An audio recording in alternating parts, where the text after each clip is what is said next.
们刚刚有拍的那个穿山甲，其实穿山甲身上有一道很深的一排很整齐的裂痕，它是车压出来的。那干嘛不修？我修了你就不知道它是车压的啊。就算我名牌上面有写，它是被车压死的，你会有感觉吗？没有，对不对？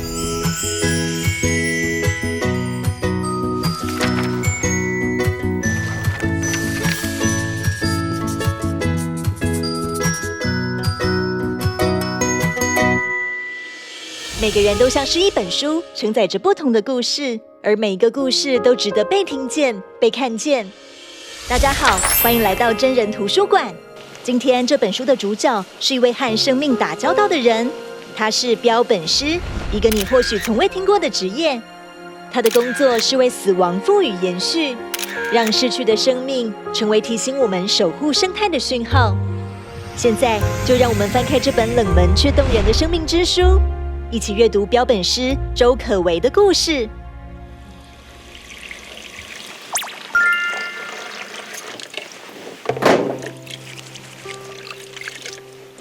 我现在在做的这一只是翠鸟的亚成鸟。那它应该是因为窗纱死亡的。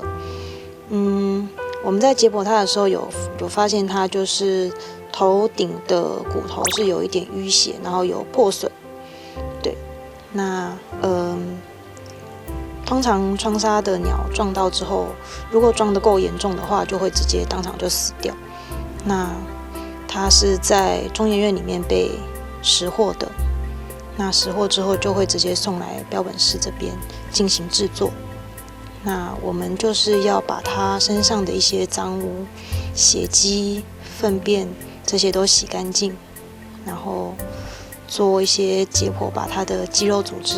骨骼、内脏通通都清掉。那再就是这样子把它制成一个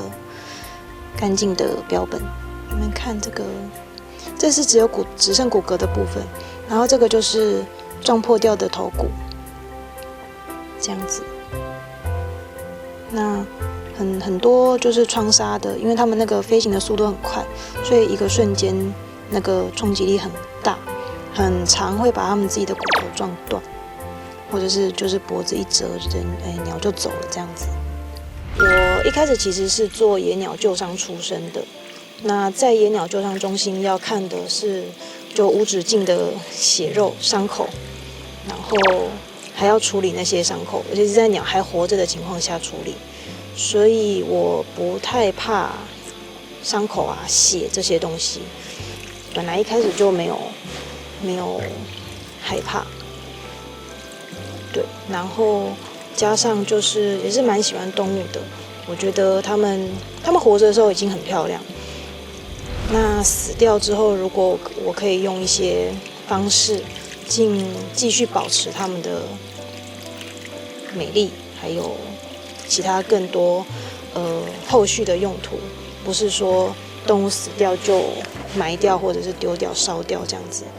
我觉得是一件蛮有意义的事情，所以我就开始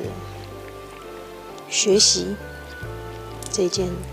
个技术，然后精进这样子，希望就是对得起每一只在我手上制作的鸟。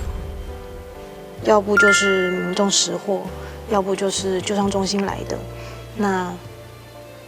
很难说品相会很好，也就是说常常会有一些腐烂或者是外伤、外观上不完整的状况，但是我们不会因为它就是外观不完整就不制作成标本，因为制作标本的标准不是它漂不漂亮，是它的研究价值。最困难的地方应该是塑形的部分，就是其实制作的步骤，虽然制作方式有很多种，但是大致的方向就是长那样。做标本就不是像算数学一样，就是有那个公式，最后得出结果会长一样，会长不一样。那它的不一样会差很多。那尤其是动物这种东西，就是比如说像鸟好了，这一张皮有翅膀，有鸟喙，然后2只脚，有羽毛，它的形状长什么样子，你都会觉得它是一只鸟吗？它如果长得方一点，或长得扁一点、长一点，它就会不像它。对，那鸟每一种鸟都有它们独特的一些形态，像翠鸟就是圆圆短短胖胖的鸟，那像我们常见的鹭鸶就是长长的窄窄的鸟，所以你不会把翠鸟做的像鹭鸶这样窄窄长长，人家会觉得它长得漂亮，它长得就很奇怪这样。那为了要达到让它像生前的它，那我们就要下一点功夫，要观察它生前的一些照片，甚至要去野外做一些观察，做赏鸟的部分，那尽可能的回溯回去它生前应该要长的样子。做成标本的鸟被赋予新的使命，成为研究对象或是生命教育的老师。不是每只受伤的鸟都走向死亡，有些幸运的生命来得及送医照顾。猛禽研究会的兽医正在为一只撞上窗户的凤头苍鹰治疗，希望它能再度展翅，回到属于它的天空。这些救伤任务是为了让它们有机会再飞一次。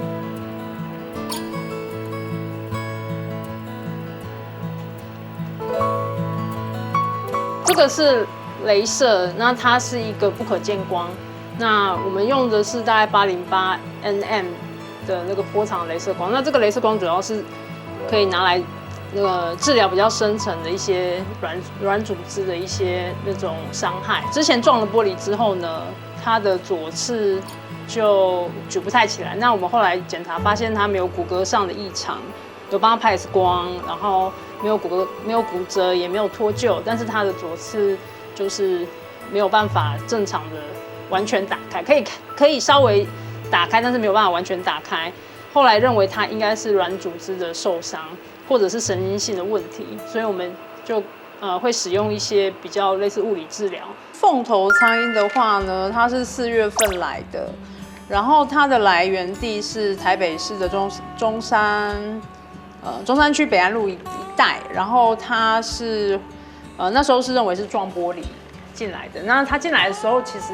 一开始是站不太起来，因为这是蛮多凤头苍鹰它撞玻璃之后的一个临床很常见的一个临床症状，就是它会有后躯瘫痪或半瘫的情形。那它为什么会这样？主要是因为撞的那个瞬间，它的脊椎受伤了，那所以导致它后躯会有这样子瘫痪的这种状况。那这只鸟它一开始虽然这个状况，但是它后来就是有站起来。一般来讲，如果它能够站起来的话，表示它的预后是好的。在小笼子里面状况 OK 之后，我们就把它移到大的笼舍去观察它飞行的状况。然后我们就发现它无法飞得很好。那后来我们移到大的笼子，发现它的右翅是没有办法完全的打开的。那所以它的那个翅膀，我们就再帮它做了一个 X 光的检查，然后我们发现它的结构其实是没有很明显的一些异常，比如说像骨折啦或脱臼这样的状况。所以我们后来就怀疑说，可能是一些软组织或者是神经性的一些伤害导致，因为撞击的时候，可能那个力道可能会导致它的一些软组织可能会有一些撕裂伤。所以我们后来就是决定使用一些复健的方式去治疗看看。那包含徒手复健，就是帮他做一些伸展啊，然后帮他做一些按摩，然后还有就是我们使用那个红外光去照射他的肩膀那边的组织，效果还是有限，所以我们后来决定就是用针灸的方式再去做一个辅助的治疗。那针灸的话，可能就是大概1周1次这样子，请那个会针灸的中兽医师来我们这边，就是帮这只鸟做针灸。但是目前为止，它的状况还是没有很大的进步。它可以，虽然它有一些的飞行能力，但是以它现在飞行能力来讲，可能还不足以可以野放，所以我们就是还在持续治疗中。另一只凤头苍鹰在悉心照顾下顺利康复，经过评估已符合野放条件，由志工带回当初发现它的地区，准备让凤头苍鹰重新回归大自然。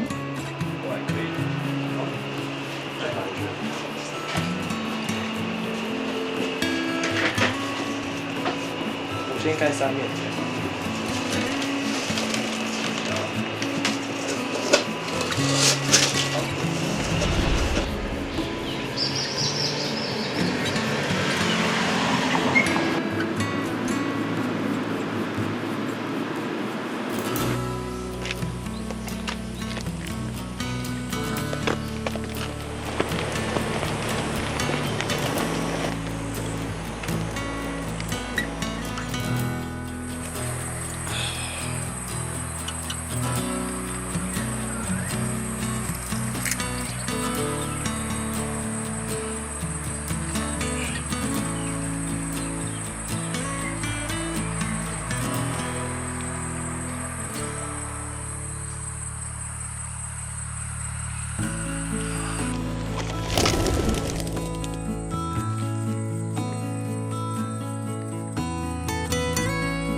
其实因为我也不是第一次野放啦，大概陆陆续续也放了10多只了，对，然后就野放每一只状况不一样，然后这一只它刚才就飞得还蛮好的，就是看得会蛮开心的。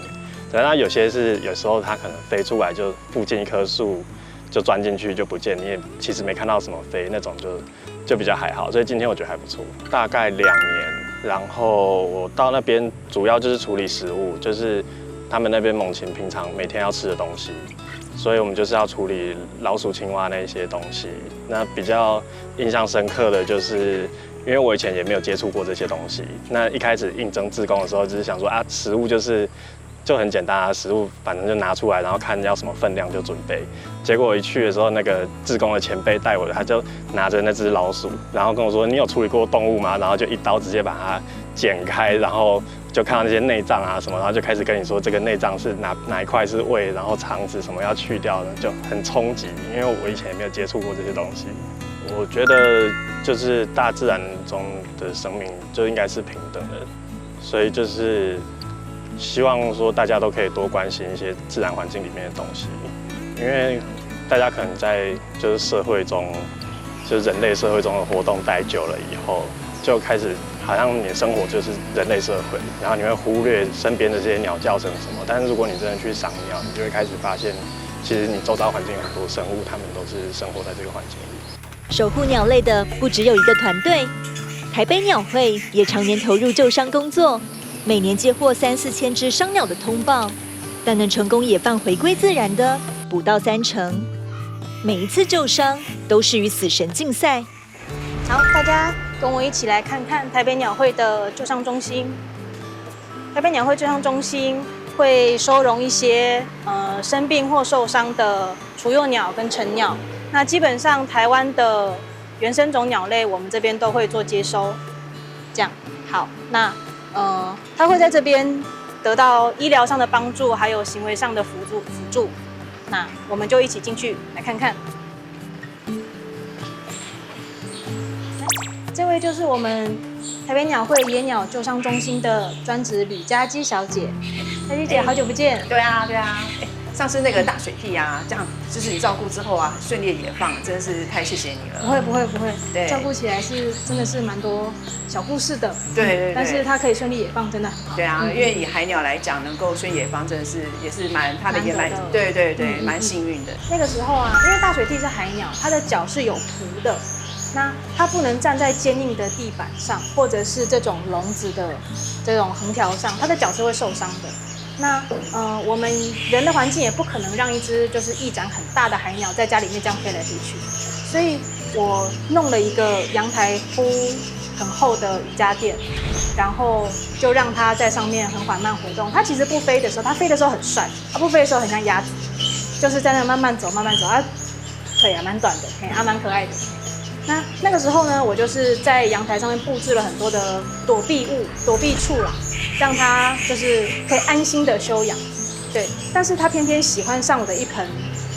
种豆芽菜的花盆。那豆芽菜其实是种好玩的，不是很重要，没关系，但它就很喜欢躲在上面，然后便在上面。那我们刚刚提到它是海鸟嘛，所以它的饮食其实盐分非常高，所以它的便就把我的豆芽菜都登出了。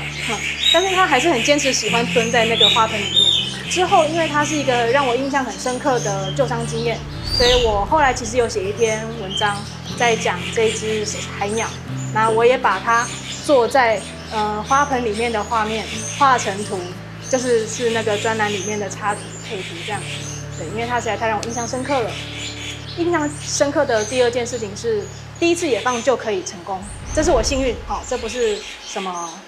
能力的问题，就是我比较幸运。但那一只呢，就是我第一次带去海边野放的时候，它就在那，我没有很想飞，然后就在那边蹲着，然后左看看右看看，然后海边风很大嘛，它就像一颗棉花糖一样这样滚就滚下去了，然后我还去追它，这样。那现场其实有围观的民众，大家就问他是谁，他是什么东西，为什么要在这边，他怎么了？我就开始讲啊，他是野鸟救伤，他在这边是因为他台风天被吹进来，但他没事，我们现在要希望他飞出去这样子，然后跟民众讲了很多故事，然后等了好，我记得是1-2个小时吧，在太阳就是陪他晒这样子，他就是不走。好，我们就收工回家。隔天天气也很好，我就想说啊，不然再一次好了，试试看。所以我就抱着它又再去海边，然后我这次就把它捧高，让那个海风吹过它的翅膀。它翅膀突然就给我打开，然后在那边这样，好像可以哦，它就跳出去，它就走了。它突然就这样飞走了。对，然后我有最后趁机有录下一段它跳出去的画面，这样就印象蛮深刻的。对，这是我少数救伤鸟海鸟的经验。海鸟嘛，就是一定是吃海里面的食物，它不可能吃虫嘛，对不对？所以它的食性是很特别的。那它吃饭的状况是在追逐水面下面的游动的生物，比如说小的头足类、小的鱼类，冲下去吃。我在都市怎么做这个环境给他们？不可能嘛，所以我就是要骗它吃饭，要塞。好啊，它也不可能那么听话，没有一只野生动物会这么听话的啦，就吐啊，它就吐，哦，我就塞，我再吐，再塞，这样。然后那个时候医生有检查出它有一点轻微脱水，所以还需要搭配一些营养剂的服用，所以还要再喂药。然后海鸟的牙齿很利，牙齿的鸟的嘴会很利，对，因为它要抓滑溜溜的生物，所以它的嘴巴上下会等于像是你可以理解成4片美工刀这么利，每天这样子，就是都是伤，对。但是没办法，因为它的健康比较重要，所以就是反复的跟它磨合，最后还好是有就是美满的结果，没有说去博物馆碰到它这样，还不错，很棒，对。每年上千只的伤鸟是从哪里来？答案其实就在我们的日常生活中。都市建筑里，透明玻璃让它们误判方向。浅山与住宅区，犬猫的本能成了它们的危机。飞过马路可能是生命的终点。每一只伤鸟背后，其实都藏着一个我们忽视的环境问题。我们习以为常的生活空间，正悄悄改变它们的生存条件。经过我们的这个介绍，让民众了解就是鸟类它们在大环境里面扮演的角色。那就是有一个保育欣赏的方式，那加上我们会有一些研究的一些案子，对，帮一些政府做一些鸟调啊，就是研究，就是了解这个生态里面鸟类的一个数量，来了解这个环境的好坏。那透过这样的一个方式，让民众去更多的时间，更愿意去保护这个环境，环境好，鸟类就会很多。那我们这个救伤中心其实为什么会存在？其实也是很多民众，因为他其实在这个都市里面会捡到鸟，对，但他不知道寻求什么单位，所以我们早期其实就很早就成立了这个野鸟救伤中心，那协助这些都市伤鸟的照顾这样子。就是民众的立场本身其实就是多去赏鸟，了解生态。对，因为其实都市的，如果在台北、新北，其实鸟类真的是非常的多，就是多认识生态，然后就是可以做一些宣导。对，那这些鸟类它们其实会因为树木、植物而来到这个地方生活。对，所以如果当然绿化的话，对它们会有一些帮助。对，生态层嘛，就是要有树才会有鸟。所以其实我们发现到近20年来，其实有越来越多的我们认为的野生动物，它开始试着进驻都会区。像猛禽的话，我们看到凤头苍鹰跟领角鸮，大概近20年来，就是开始在各大都会区里面，我们开始发现它有繁殖的记录，然后数量开始扩张。所以像这样子的状况之下，就是我们都市的野生动物变多。好，那野生动物其实主要鸟类其实会。跟人之间的关系又比其他野生动物还要更密切，比其他类犬的动物更容易靠近人的栖息地。那所以我们这样有越来越多鸟类要进驻到都市，那都市里面的房子也越来越变成玻璃为主的一个建物。那其实我们认为窗纱的状况是会越来越严重的，所以我们其实会希望说让大众会知道窗纱这个状况。那既然我们在2021年的时候开始承接这个建物，那时候我们刚来的时候，其实这个建物是已经废弃的状态了，很多天花板都塌了啊，然后屋顶是破的啊，然后所以我们那时候有做了一些做了很多的修缮，然后我们看着这个玻璃，虽然这个是比较旧的建物，但是呢，它装设玻璃也都是我们认为比较有风险的那种透明，然后光滑的玻璃。所以我们后来就是也用一些DIY 的方式，然后在我们的展示场就做了很多各种不同比较花一点，就是比较有变化的友善鸟类窗户的布置。那其他的地方可能就是用比较几何的方式，几何图形啊，或是点阵图的方式，然后去布置我们的玻璃，然后让它就是预防野鸟窗杀的这个功能。在猛禽研究会和台北鸟会看到的伤鸟只是一部分，还有很多野生动物面临生存挑战，不幸死亡。但这些生命有机会被记住，标本师是那个把他们最后的身影留下来的人。大家可以看到那只石蟹獴，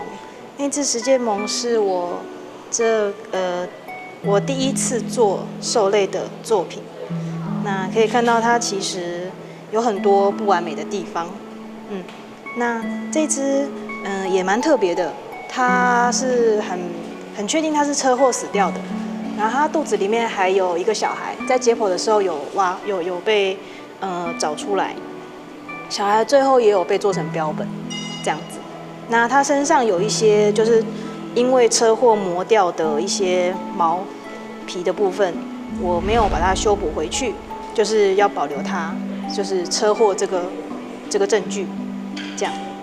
那第一次尝试做兽类，就是挫折很大，因为完全不熟悉，它跟鸟类的领域差太多了，但是后来就是多做一点，像这只白鼻星啊、黄鼠狼啊，还有后面这只山羌啊，就是做下去，就是多做、多练习、多观察，状况就会越来越好，这样子。像这只黄鼠狼啊，你可以近拍一下，它就是很可爱，但是它其实来的时候是2D 的，它整只是扁的，然后就是我把它恢复成3D 的样子，还像黄鼠狼的样子，我觉得就成就感蛮好。有一双手默默为离去的生命找到存在的意义，那是标本师周可为的双手。